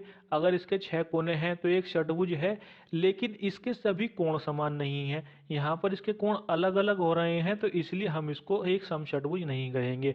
लेकिन इसके भी अंतःकोणों का योग 720 डिग्री ही होगा। अब देखिए हम क्या करते हैं, एक समान भुजा वाला और समान कोणों वाला एक समषटभुज बनाते हैं। तो हमारा यहाँ पर एक समषटभुज आता है ABCDEF। अब ये हमारा एक समषटभुज है, क्योंकि यहाँ पर प्रत्येक भुजा बराबर है और प्रत्येक कोण बराबर है। अब देखिए ये तो बात हुई सभी भुजाएं और सभी कोण की। अब हम बात करते हैं घिरी बंद आकृति की कि इसका क्या मतलब है। आपको देखिए इस आकृति में एक भुजा दिखाई दे रही होगी DE। अब मैं अगर इस DE को इस तरह से ओपन कर दूं, यहाँ पर ये जो मैंने ओपन की है इसकी लंबाई तो हो सकता है बाकी भुजाओं के बराबर हो, लेकिन क्योंकि D से E पर ये नहीं मिल रही है तो ये आकृति हमारी एक खुली आकृति हो जाएगी। तो यहाँ पर ये मतलब है खुली आकृति का। अब हम इसको बंद कर देते हैं। अब देखिए ABCDEF हमारा एक समषटभुज है, तो इसकी प्रत्येक भुजा बराबर होगी। तो हम यहाँ पर इसकी प्रत्येक भुजा को ले लेते हैं A के बराबर, तो यहाँ पर इसकी सारी भुजाएं A के बराबर हो जाएंगी। अब हम बात करते हैं समषटभुज के आंतरिक कोणों के योग की। देखिए किसी भी बहुभुज के जो आंतरिक कोणों का योग होता है वो होता है n-2 गुणा 180 अंश। यहाँ पर n होती है भुजाओं की संख्या। यहाँ पर देखिए अगर हम n की जगह 2 रखें तो 2 माइनस 2 हो जाएगा 0। तो यहाँ पर अगर हम दो भुजाओं से कोई बंद आकृति बनाने की कोशिश करें तो वो हम आकृति नहीं बना पाएंगे। तो जो सबसे छोटी बंद आकृति होती है वो होती है हमारी त्रिभुज। तो त्रिभुज में 3 भुजाएं होती हैं, तो अगर हम n की जगह 3 रखेंगे तो 3 माइनस 2 वो हो जाएगा हमारा 1। 1 की 180 से गुणा करेंगे तो वो आ जाएगा हमारा 180 अंश। तो हमारे त्रिभुज के आंतरिक कोणों का योग 180 अंश ही होता है। तो ये हमारा इसी फॉर्मूले से होता है। अब हम निकालते हैं षटभुज के आंतरिक कोणों का योग। अब देखिए षटभुज में 6 भुजाएं होंगी, तो हम यहाँ पर n की जगह 6 रख लेंगे। तो हमारे षटभुज के आंतरिक कोणों का योग हो जाएगा 6 माइनस 2 गुणा 180। 6 में से 2 घटाएंगे तो हमारे पास रह जाएगा 4। 4 की 180 से गुणा करेंगे तो ये आ जाएगा हमारे पास 720 डिग्री। तो अब आप यहाँ से समझ गए होंगे कि षटभुज के आंतरिक कोणों का योग 720 डिग्री किस तरह से होता है। अब देखिए ये आया है हमारे पास षटभुज के आंतरिक कोणों का योग। अब हमारे पास है समषटभुज। समषटभुज का प्रत्येक कोण बराबर होता है। अब यहाँ पर हमारे पास 6 ही कोण बन रहे हैं, तो अगर हम 720 को 6 से भाग करें तो हमारे पास षटभुज का प्रत्येक आंतरिक कोण आ जाएगा 120 डिग्री का। यानी कि यहाँ पर कोण ए, कोण बी, कोण सी, कोण डी, कोण ई, कोण एफ, ये सभी हो जाएंगे 120 अंश के बराबर। यहाँ पर देखिए समषटभुज के आंतरिक कोण तो 120 अंश के बराबर होते हैं, लेकिन समषटभुज के अगर बाह्य कोणों की बात करें तो समषटभुज का बाह्य कोण होता है 60 अंश के बराबर। इसका उल्टा होता है समबाहु त्रिभुज। समबाहु त्रिभुज का जो बाह्य कोण होता है वो होता है 120 अंश के बराबर और आंतरिक कोण होता है 60 अंश के बराबर। तो समषटभुज और समबाहु त्रिभुज के जो कोण होते हैं ये आपस में उल्टे होते हैं। अब देखिए हम क्या करते हैं, इस समषटभुज में आमने सामने के शीर्षों को मिला देते हैं। हम यहाँ पर A मिला देते हैं D से, B मिला देते हैं E से और C मिला देते हैं F से। अब देखिए जब हम इसको मिला देते हैं तो हमारे ये जो विकर्ण जाते हैं ये हमारे कोण को समद्विभाजित करते हैं। यानी कि अभी तक ये जो हमारा कोण 120 अंश का था ये हमारे 60-60 अंश में डिवाइड हो जाएगा। अब देखिए ये जो हमारे तीनों विकर्ण हैं ये बिंदु O पर एक दूसरे को काट रहे हैं। एक बिंदु पर बनने वाले सभी कोणों का योग 360 डिग्री होता है। बिंदु O पर मिल रहे हैं 6 कोण, तो यहाँ पर प्रत्येक कोण 60 डिग्री का हो जाएगा। तो यहाँ पर अगर हम त्रिभुज AOB की बात करें तो यहाँ पर त्रिभुज AOB के जो तीनों आंतरिक कोण हैं ये 60-60 डिग्री के बराबर हो जाएंगे। तो यहाँ पर ये जो हमारा त्रिभुज है AOB ये हमारा एक समबाहु त्रिभुज हो जाएगा। यहाँ पर ये हमारा केवल एक त्रिभुज है। अगर हम पूरे समषटभुज की बात करें तो इस तरह के 6 त्रिभुज हैं। तो हमारे जो समषटभुज का क्षेत्रफल होगा वो समबाहु त्रिभुज के 6 क्षेत्रफलों से मिलकर के बना होगा। तो अगर हम यहाँ पर समषटभुज के क्षेत्रफल की बात करें तो हम क्या करेंगे, समबाहु त्रिभुज के क्षेत्रफल का 6 गुना कर देंगे। तो ये हो जाएगा हमारा 6 गुणा √3/4 ए स्क्वायर। इसको हम सिंप्लीफाई करके 3√3/2 ए स्क्वायर भी लिख सकते हैं। ये मैंने आपको दोनों तरह से लिख करके दिखाया है क्योंकि ये आपको दोनों तरह से याद रखना है। आपको ये भी याद रखना है कि समषटभुज का क्षेत्रफल समबाहु त्रिभुज का 6 गुना होता है और ये भी याद रखना है कि समषटभुज का क्षेत्रफल 3√3/2 ए स्क्वायर होता है। ये आपको दोनों ही याद रखने हैं। अब हम बात करते हैं समषटभुज के बाह्य वृत्त की त्रिज्या के बारे में और समषटभुज की आंतरिक वृत्त की त्रिज्या के बारे में। तो देखिए अगर हम समषटभुज के बाहर एक वृत्त खींचेंगे तो हमें उतनी ही दूरी की जरूरत पड़ेगी जितनी समबाहु त्रिभुज की भुजा है।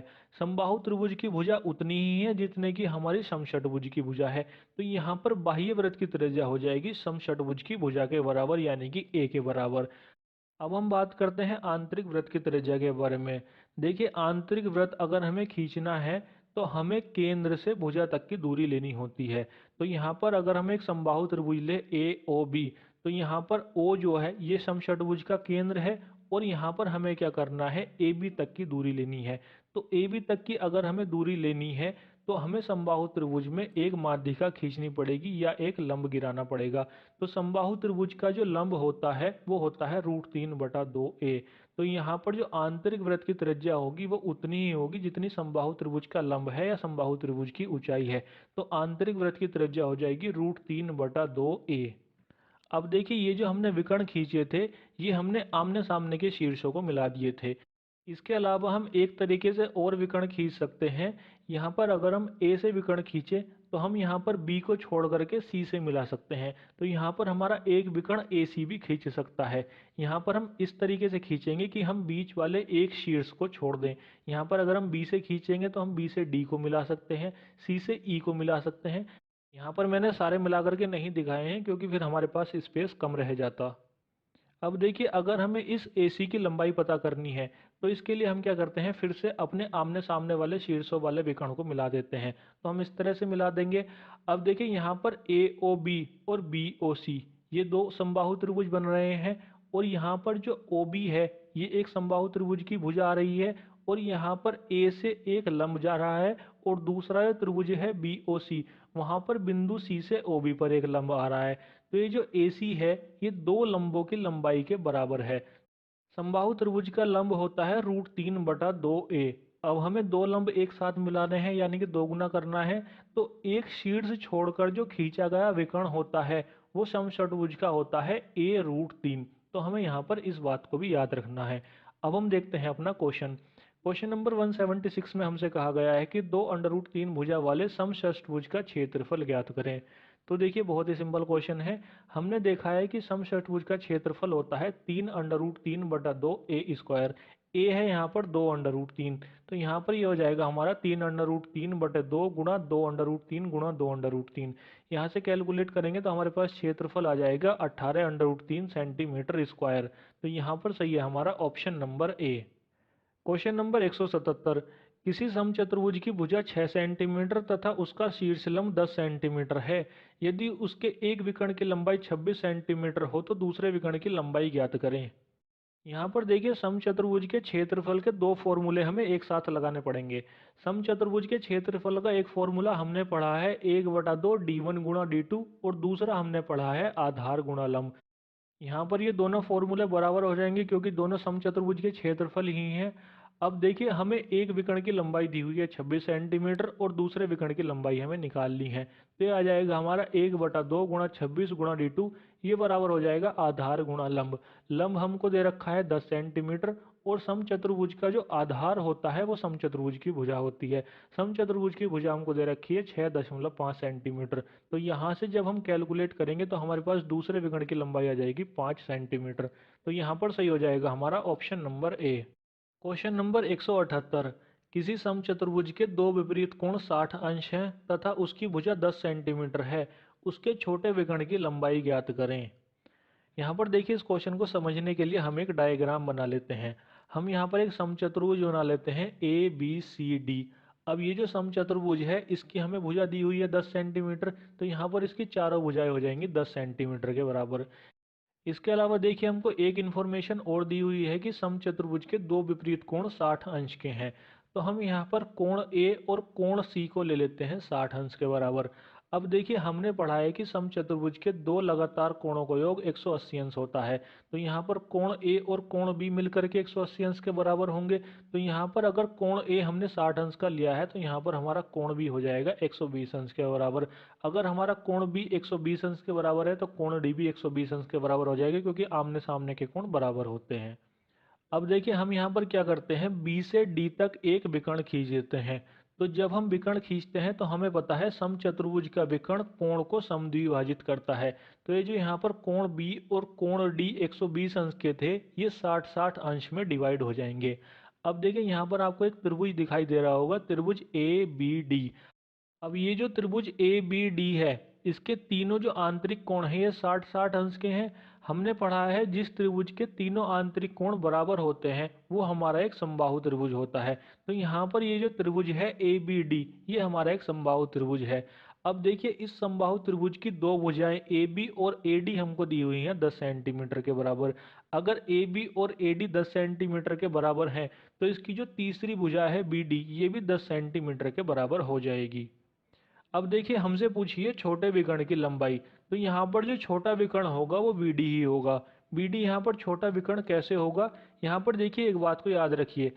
जब हमने समद्विबाहु त्रिभुज पढ़ा था तो हमने वहां पर जाना था कि अगर हमारे कोण समान हैं तो उसके सामने की भुजाएं भी समान होती हैं। अगर हम वहां पर कोण को बड़ा करेंगे तो उसके सामने की जो भुजा है वो भी बड़ी होती चली जाएगी। अगर हम कोण को छोटा करेंगे तो उसके सामने की भुजा भी छोटी होगी। इस बात को आपको याद रखना है कि अगर हमारा कोण बड़ा होता है तो हमारी भुजा बड़ी होगी, अगर हमारा कोण छोटा है तो हमारी भुजा छोटी होगी। अब देखिए यहाँ पर ये जो बी डी है ये हमारे कोण ए के सामने की भुजा है, या आप इसको सी की तरफ से लेंगे तो ये सी के सामने की भुजा है। अगर यहाँ पर आप AC को मिलाएंगे तो AC जो आएगी वो B और D के सामने की भुजा आएगी, और B और D दोनों हैं 120 अंश के बराबर। अब 120 60 से ज़्यादा है तो यहाँ पर AC की जो लंबाई है वो BD से ज़्यादा हो जाएगी। तो यहाँ पर जो छोटा विकर्ण है वो BD है और BD की लंबाई हमारे पास आ चुकी है 10 सेंटीमीटर। तो यहाँ पर छोटे विकर्ण की लंबाई हो जाएगी 10 सेंटीमीटर। तो यहाँ पर सही हो जाएगा हमारा ऑप्शन नंबर ए।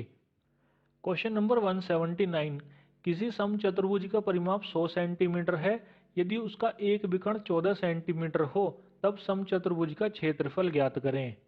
देखिए समचतुर्भुज का क्षेत्रफल होता है 1/2 d1 गुणा d2। यानी कि इस फॉर्मूले का यूज करने के लिए हमें दोनों विकर्ण की लंबाई पता होनी चाहिए। हमें क्वेश्चन में दे रखा है एक विकर्ण, तो हम क्या करते हैं पहले दूसरा विकर्ण निकाल लेते हैं। देखिए दूसरा विकर्ण निकालने के लिए हमारे पास दो तरीके हैं। या तो आप उसको फॉर्मूले से निकाल लीजिए d1 square plus d2 square बराबर 4a स्क्वायर, या फिर आप उसको डायग्राम बना करके निकाल लीजिए। यहाँ पर मैं इसको डायग्राम बना करके निकाल रहा हूँ। अगर आपको फॉर्मूले से निकालना है तो आप इसको फॉर्मूले से भी निकाल सकते हैं। यहाँ पर देखिए हम क्या करते हैं, एक समचतुर्भुज बना लेते हैं ए बी सी डी। अब हमें इस समचतुर्भुज का परिमाप दिया हुआ है 100 सेंटीमीटर। अगर परिमाप 100 सेंटीमीटर है तो हम इसको 4 से डिवाइड करके भुजा निकाल लेंगे, तो हमारे पास समचतुर्भुज की भुजा आ जाएगी 25 सेंटीमीटर। अब इसके अलावा हमें समचतुर्भुज का एक विकर्ण दिया हुआ है 14 सेंटीमीटर, तो यहाँ पर हम बी डी को ले लेते हैं 14 सेंटीमीटर। अब देखिए हमें दूसरा विकर्ण निकालना है, तो हम क्या करते हैं, यहाँ पर ए और सी को मिला देते हैं। जब हम ए और सी को मिलाते हैं तो हमारा बी डी दो बराबर भागों में बट जाएगा, तो यहाँ पर हमारे 14 सेंटीमीटर के दो भाग हो जाएंगे, 7 सेंटीमीटर और 7 सेंटीमीटर। अब देखिए हम यहाँ पर लेते हैं त्रिभुज ए ओ बी। यहाँ पर हमारा जो ओ है ये समकोण हो जाएगा, इसके सामने 25 सेंटीमीटर की जो भुजा है ये कर्ण हो जाएगी। देखिए हमारे पास एक ट्रिपलेट होता है 7 24 25 का। यहाँ पर एक भुजा 7 आ रही है, सबसे बड़ी भुजा हमारे पास 25 सेंटीमीटर आ रही है, तो यहाँ पर ए ओ जो है ये हो जाएगा हमारा 24 सेंटीमीटर के बराबर। देखिए यहाँ पर आप इस ट्रिपलेट को 7 24 25 को या तो याद कर लीजिए, वरना आप इसको पाइथागोरस फिर में लगा करके निकाल सकते हैं। अब यहाँ पर हमारे पास ए ओ की लंबाई आ गई 24 सेंटीमीटर।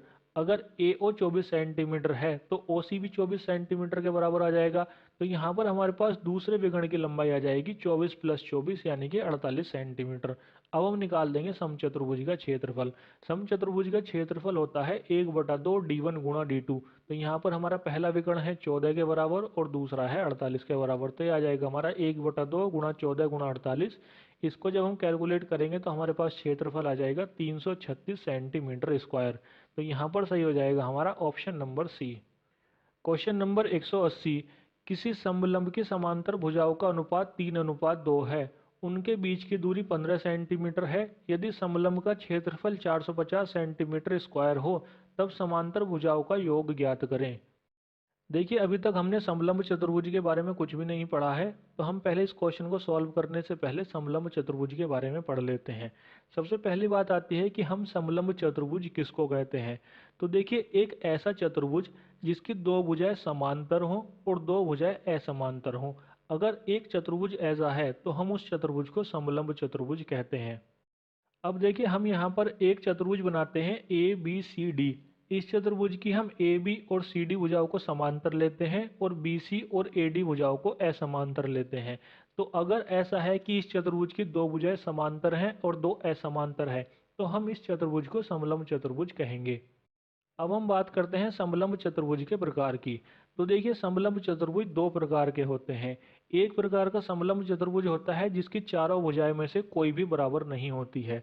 अगर कोई भी भुजा बराबर नहीं है और हमें उसका परिमाप निकालना है, तो उसका परिमाप हो जाएगा चारों भुजाओं का योग। तो चारों भुजाओं को अगर हम ए बी सी डी ले लें तो उसका परिमाप हो जाएगा A plus B plus C plus D. इसके अलावा एक दूसरे प्रकार का समलंब चतुर्भुज होता है जिसकी दो भुजाएं बराबर होती हैं। अगर किसी समलंब चतुर्भुज की दो भुजाएं बराबर हैं तो हम ऐसे समलंब चतुर्भुज को बोलते हैं समद्विबाहु समलंब चतुर्भुज। अभी हम इस क्वेश्चन के लिए जो पढ़ रहे हैं वो हम पढ़ रहे हैं समलंब चतुर्भुज। यहाँ पर हम समद्विबाहु समलंब चतुर्भुज के बारे में नहीं पढ़ रहे हैं। दोनों अलग अलग होते हैं, दोनों की प्रॉपर्टी में कुछ अंतर होता है। क्या अंतर होता है उसको हम बाद में पढ़ेंगे, पहले हम समलंब चतुर्भुज के बारे में पढ़ लेते हैं। तो देखिए यहाँ पर ए बी पैरेलल है सी डी के। अब ये दोनों अगर पैरेलल हैं तो यहाँ पर कोण ए प्लस कोण डी बराबर हो जाएगा 180 अंश और कोण बी प्लस कोण सी बराबर हो जाएगा 180 अंश।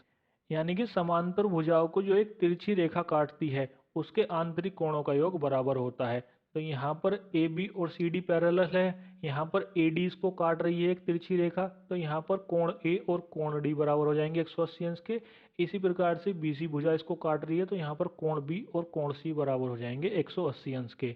अब हम बात करते हैं समलंब चतुर्भुज के क्षेत्रफल की। समलंब चतुर्भुज का क्षेत्रफल होता है 1/2 समांतर भुजाओं का योग गुणा ऊंचाई। यहाँ पर हमारी समांतर भुजाएं हैं ए बी और सी डी, तो यहाँ पर इसका क्षेत्रफल हो जाएगा 1/2 A B plus C D गुणा एच। इसके आगे अब हम समलंब चतुर्भुज के अंदर विकर्ण खींचते हैं। तो देखें यहाँ पर हम ए से सी को मिला देते हैं और बी से डी को मिला देते हैं। जहाँ पर ये एक दूसरे को काटते हैं हम उस बिंदु को ले लेते हैं ओ। यहाँ पर देखिए समलंब चतुर्भुज में ना तो इसके विकर्ण बराबर होते हैं, ना ये एक दूसरे को 90 डिग्री के एंगल पर काटते हैं और ना ये एक दूसरे को समद्विभाजित करते हैं। लेकिन इन विकर्णों का जो अनुपात होता है वो आपस में बराबर होता है। यानी कि यहाँ पर अगर हम बी डी विकर्ण की बात करें तो यहाँ पर अगर हम बी डी को दो भागों में बांट लें, ओ डी और ओ बी, तो ओ डी बटे ओ बी ये बराबर हो जाएगा ओ सी बटे ओ ए के। यहाँ पर आप इसको इस तरह से याद रखेंगे कि समलंब चतुर्भुज के दोनों विकर्ण जिस बिंदु पर काटते हैं उस बिंदु से समलंब भुजा की समांतर भुजा के एक तरफ के भाग के विकर्ण को दूसरी साइड के विकर्ण के भाग से हमें डिवाइड करना होता है। अब देखिए ये आ गया हमारे पास ओ डी बटे ओ बी बराबर ओ सी बटे ओ ए। अगर हम इसकी गुणा करेंगे तो हमारे पास आ जाएगा ओ ए गुणा ओ डी बराबर ओ बी गुणा ओ सी। इसको यहाँ पर आप इस तरह से याद रख सकते हैं कि दोनों विकर्ण जिस बिंदु पर काट रहे हैं उसके लेफ्ट साइड वालों की जो गुणा है वो राइट साइड वालों की गुणा के बराबर हो जाएगी। इसके अलावा अगर हमें समलंब चतुर्भुज के विकर्णों के वर्ग का योग निकालना है तो वो बराबर होता है समलंब चतुर्भुज की असमांतर भुजाओं के वर्गों का योग प्लस दो गुणा समांतर भुजाओं की गुणा। इसको हम ऐसे लिख सकते हैं A C square plus B D square ये बराबर हो जाएगा A D square plus B C square plus दो गुणा A B into C D. यहाँ पर ए डी और बी सी जो है ये असमांतर भुजाएं हैं तो हमें इनका वर्ग करना है, और जो समांतर भुजाएं हैं ए बी और सी डी हमें इनकी गुणा करनी है और इनकी गुणा फिर दो से करनी है। अब देखिए जब हमने समलंब चतुर्भुज के दोनों विकर्ण मिलाए हैं ए सी और बी डी तो यहाँ पर आपको दो त्रिभुज दिखाई दे रहे होंगे, त्रिभुज ए सी बी और त्रिभुज ए डी बी। अब ये जो दोनों त्रिभुज हैं इन दोनों त्रिभुज के जो क्षेत्रफल हैं ये आपस में बराबर होंगे। बराबर क्यों होंगे? यहाँ पर देखिए ए बी और सी डी दोनों समांतर हैं और मैंने आपसे कहा था कि अगर समांतर भुजाओं के बीच में समांतर आधार से कोई त्रिभुज बनते हैं तो उन दोनों त्रिभुज के क्षेत्रफल बराबर होते हैं। तो यहाँ पर ए बी और सी डी समांतर है और त्रिभुज ए सी बी और त्रिभुज ए डी बी का जो आधार है वो ए बी है। तो यहाँ पर इन दोनों त्रिभुजों के जो क्षेत्रफल होंगे वो आपस में बराबर हो जाएंगे।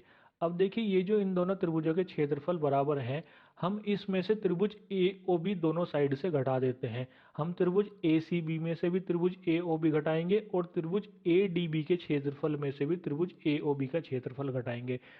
तो देखिए जब हम दोनों साइड से क्षेत्रफल घटाएंगे तो हमारे पास रह जाएगा त्रिभुज ए और डी का क्षेत्रफल ये बराबर होगा त्रिभुज बी ओ सी के क्षेत्रफल के। ये बात यहाँ पर आपको याद रखनी है, ये बहुत ही इंपॉर्टेंट बात है। समलंब चतुर्भुज में जो असमांतर भुजाएं होती हैं उनसे जो त्रिभुज बनते हैं उनके द्वारा बने त्रिभुज का क्षेत्रफल आपस में बराबर होता है। इसके अलावा देखिए आपको एक बात और याद रखनी है, समलंब चतुर्भुज में समांतर भुजाओं के द्वारा बने त्रिभुज का क्षेत्रफल और असमांतर भुजाओं के द्वारा बने त्रिभुज के क्षेत्रफल के गुणनफल आपस में बराबर होते हैं। यानी कि अगर हम यहाँ पर बात करें समांतर भुजाओं के द्वारा बने त्रिभुज तो यहाँ पर बनेंगे त्रिभुज त्रिभुज ए ओ बी और त्रिभुज सी ओ डी। तो इन दोनों का गुणनफल बराबर होगा असमांतर भुजाओं के द्वारा बने त्रिभुज के बराबर। तो ये बराबर होगा त्रिभुज ए ओ डी गुणा त्रिभुज बी ओ सी। अब देखिए कभी कभी एग्जाम में क्या होता है, हमें समलंब चतुर्भुज की समांतर भुजाएं दे दी जाती हैं और असमांतर भुजाओं के मध्य बिंदुओं को मिलाने वाली रेखा की लंबाई पूछी जाती है। यानी कि अगर यहाँ पर हमारा समलंब चतुर्भुज ए बी सी डी है तो यहाँ पर हमारी समांतर भुजाएं ए बी और सी डी है, तो यहाँ पर बी सी और ए डी भुजाओं के मध्य बिंदुओं को मिलाने वाली रेखा की लंबाई पूछी जाती है। तो यहाँ पर आपको ये याद रखनी है, अगर हम इसकी लंबाई ई एफ के बराबर लें तो ई एफ बराबर होगी A B plus C D के आधे की, यानी कि ये बराबर होगी 1/2 A B plus C D. इसके अलावा कभी कभी हमसे एक बात और पूछी जाती है, अगर हम समलंब चतुर्भुज के दोनों विकर्णों को मिला दें और उन दोनों विकर्णों के मध्य बिंदुओं को मिलाएं तो उस रेखा की लंबाई भी हमसे पूछी जाती है। तो यहाँ पर अगर हम दोनों विकर्ण मिलाएं और इन दोनों विकर्णों के मध्य बिंदुओं को इस प्रकार मिलाएं तो यहाँ पर हमसे अगर रेखा एक्स बाई की लंबाई पूछी जाएगी तो यहाँ पर याद रखना कि एक्स बाई की लंबाई बराबर होगी 1/2 A B minus C D. इसके अलावा देखिए किसी किसी समलंब चतुर्भुज में एक स्पेशल कंडीशन और निकल करके आती है, हम उसको भी देख लेते हैं। देखिए कभी कभी क्या होगा, किसी समलंब चतुर्भुज के अंदर आपको एक वृत्त बना करके दे देगा, ये आपसे कहेगा कि इस समलंब चतुर्भुज के अंदर एक वृत्त बनाया जा सकता है। सभी समलंब चतुर्भुज के अंदर वृत्त नहीं बनाया जा सकता है, केवल कुछ के अंदर ही बनाया जा सकता है। अगर किसी समलंब चतुर्भुज के अंदर वृत्त बन रहा है या हमसे कह रखी है कि बन सकता है तो उस कंडीशन में हमारे पास एक और रिजल्ट निकल करके आता है, हम उसको भी देख लेते हैं। यहाँ पर देखिए हमारे पास एक समलंब चतुर्भुज है ए बी सी डी, हम इसके अंदर एक वृत्त बना देते हैं। अब ये वृत्त जिस जगह पर भुजाओं को टच कर रहा है हम उसको ले लेते हैं एम एन ओ पी। अब देखिए जब हमने वृत्त पढ़ा था तो हमने वृत्त में एक कंडीशन पढ़ी थी कि वृत्त के बाह्य बिंदु से खींची गई स्पर्शरेखा की लंबाई हमेशा बराबर होती है। तो यहाँ पर देखिए हमारा एक अंदर वृत्त बना हुआ है, इसका अगर हम एक बाह्य बिंदु लें ए, तो ए से दो स्पर्श रेखाएं खींची जा रही हैं AP और AM। तो यहाँ पर AM और AP बराबर हो जाएंगी, तो हम यहाँ पर ले लेंगे AM बराबर AP। इसी प्रकार से वृत्त का एक बाह्य बिंदु है B से दो स्पर्श रेखाएं खींची जा रही हैं BM और BN, तो यहाँ पर BM और BN भी बराबर हो जाएंगी। इसी प्रकार से हम तीसरा बाह्य बिंदु लेंगे C से दो स्पर्श रेखाएं खींची जा रही हैं CN और CO, तो यहाँ पर CO बराबर हो जाएगी CN के। इसी प्रकार से चौथा बाह्य बिंदु हम लेंगे D से दो स्पर्श रेखाएं खींची जा रही हैं DO और DP, तो यहाँ पर DO और DP भी बराबर हो जाएंगी। अब देखिए ये हमारे पास चार बराबर रेखाएं आ चुकी हैं। अब हम क्या करेंगे, लेफ्ट साइड को जोड़ लेंगे और राइट साइड को जोड़ लेंगे, तो आ जाएगी हमारे पास equation AM plus BM plus CO plus DO, ये बराबर हो जाएगी AP plus BN plus CN plus DP। अब देखिए AM और BM को अगर हम चित्र से जोड़ें, तो यहाँ पर AM और BM जोड़ करके AB के बराबर हो जाएगी, तो यहाँ पर हम AM और BM की जगह लिख देंगे AB। इसी प्रकार से अगर हम CO और DO को जोड़ेंगे, तो ये जुड़ करके बराबर हो जाएगी CD के। इसी प्रकार से अगर हम AP और DP को, जो लास्ट में लिखा हुआ है, AP और DP को जोड़ेंगे, तो AP और DP मिलकर के AD के बराबर हो जाएगा, तो हम इसको AD लिख लेंगे। और BN और CN को जोड़ेंगे तो ये BC के बराबर हो जाएगा। तो यहाँ से देखिए हमारे पास एक रिजल्ट निकल करके आया है। अगर किसी समलंब चतुर्भुज के अंदर एक वृत्त बनता है, तो समलंब चतुर्भुज की आमने सामने की भुजाओं का जो योग होता है वो बराबर होता है। हम इस रिजल्ट को भी अपनी पहली वाली स्लाइड में ऐड कर लेते हैं। तो देखिए ये समलंब चतुर्भुज के सारे फॉर्मूले हैं, आप इन सारे फॉर्मूले को नोट डाउन कर लीजिएगा। अब हम देखते हैं अपना क्वेश्चन। क्वेश्चन नंबर 180 में हमसे कहा गया है कि किसी समलंब चतुर्भुज की समांतर भुजाओं का अनुपात 3:2 है, उनके बीच की दूरी 15 सेंटीमीटर है। यदि समलंब का क्षेत्रफल 450 सेंटीमीटर स्क्वायर है, तब समांतर भुजाओं का योग ज्ञात करें। तो देखिए हमने अभी पढ़ा है कि समलंब चतुर्भुज का क्षेत्रफल होता है 1/2 समांतर भुजाओं का योग गुणा h। अब देखिए यहाँ पर हमें समांतर भुजाएं नहीं दी हुई हैं, उनका अनुपात दिया हुआ है। तो हम क्या करेंगे, यहाँ पर अनुपात को वास्तविक भुजा बनाने के लिए x से गुणा कर लेंगे। तो यहाँ पर हम समांतर भुजा ले लेंगे 3x और 2x। तो यहाँ पर हमारा फॉर्मूला हो जाएगा 1/2 समांतर भुजाओं का योग गुणा h बराबर क्षेत्रफल। समांतर भुजाओं की जगह आ जाएगा 3x प्लस 2x, तो यह आ जाएगा हमारा 1/2 3x प्लस 2x। ऊंचाई हमको दी हुई है 15 सेंटीमीटर, तो h की जगह आ जाएगा 15, और क्षेत्रफल हमको दिया है 450 सेंटीमीटर स्क्वायर, तो क्षेत्रफल की जगह आ जाएगा 450। अब देखिए हमसे पूछा है समांतर भुजाओं का योग। समांतर भुजाएं हमने ली हैं 3x और 2x। 3x और 2x का योग हो जाएगा 5x। तो यहाँ से देखिए जब हम कैलकुलेट करके निकालेंगे तो हमें 5x की वैल्यू मिल जाएगी 60। तो यहाँ से हम x की वैल्यू नहीं निकालेंगे, क्योंकि x निकाल करके फिर से 5x पर ही जाना पड़ेगा। तो जब हमें सीधी सीधी 5x की वैल्यू 60 आ रही है, तो आप इसको आगे कैलकुलेट मत करिएगा। तो यहाँ से हमारी समांतर भुजाओं का योग आ जाएगा 60 सेंटीमीटर। तो यहाँ पर सही हो जाएगा हमारा ऑप्शन नंबर डी। तो आज की वीडियो के लिए बस इतना ही। अगर वीडियो पसंद आई हो तो लाइक कीजिए, नहीं पसंद आई तो डिसलाइक कीजिए, और डिसलाइक क्योंकि नीचे कमेंट सेक्शन में ज़रूर बता दीजिएगा। इस वीडियो की PDF का लिंक आपको हमारे टेलीग्राम चैनल पर मिल जाएगा, और टेलीग्राम का लिंक आपको नीचे डिस्क्रिप्शन बॉक्स में मिल जाएगा। तो यदि आप इस लेक्चर की PDF डाउनलोड करना चाहते हैं, तो आप उसको हमारे टेलीग्राम चैनल से डाउनलोड कर सकते हैं। जय हिंद, जय भारत।